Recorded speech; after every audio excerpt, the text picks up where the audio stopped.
কচুয়ায় আলোর পথে সংগঠনের উদ্যোগে ধর্মীয় শিক্ষা উপকরণ বিতরণ। ইসমাইল হোসেন বিপ্লবের তথ্যে বিস্তারিত।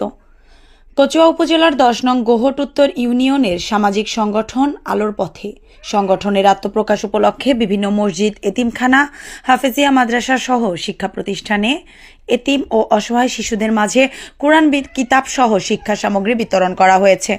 রবিবার বিকালে ওই ইউনিয়নের বটতলায় জামে মসজিদের মাঠে ধর্মীয় শিক্ষা উপকরণ বিতরণ করা হয়।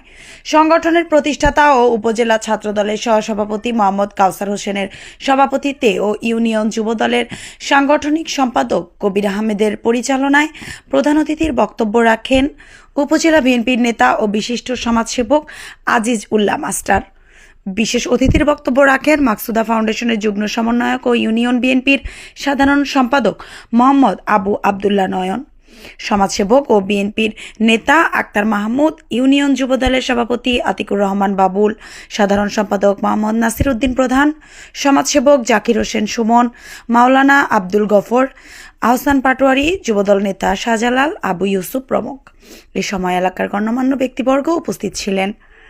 আলোর পথে সামাজিক সেবামূলক সংগঠনের উল্লেখযোগ্য কার্যক্রমের মধ্যে রয়েছে বিদ্যালয়ের দরিদ্র ছাত্রছাত্রীদের পড়ালেখার সামগ্রী বিতরণ, দরিদ্র ও অসহায় ব্যক্তিদের যথাসাধ্য সাহায্য প্রদান, দরিদ্র ও অসহায় মেয়েদের বিয়েতে সহায়তা প্রদান, বিভিন্ন দুর্ঘটনায় আহত ব্যক্তিদের চিকিৎসা সেবায় সহায়তা প্রদান, প্রাকৃতিক সকল প্রকার বিপর্যয়ে সামাজিক কার্যক্রমে পরিচালনা করা, দরিদ্র ও কর্মঠ ব্যক্তি কর্মসংস্থান তৈরিতে সহায়তা প্রদান, বিনামূল্যে রক্তদান কর্মসূচি, বিনামূল্যে চক্ষু শিবির স্থাপন, বিনামূল্যে মেডিকেল ক্যাম্প গঠন, বৃক্ষরোপণ কর্মসূচি সহ বিভিন্ন সামাজিক কার্যক্রমে অংশগ্রহণ।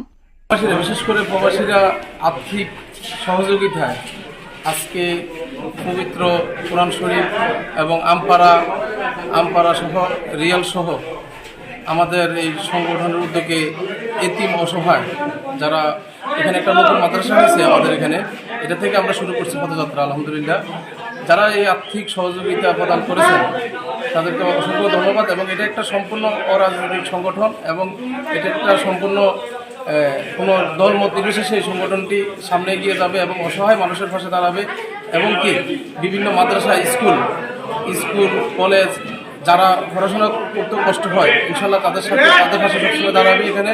ইনশাল্লাহ এই সংগঠনের জন্য আপনারা দোয়া করবেন এবং দেশবাসীর জন্য দোয়া করেন। আল্লাহ।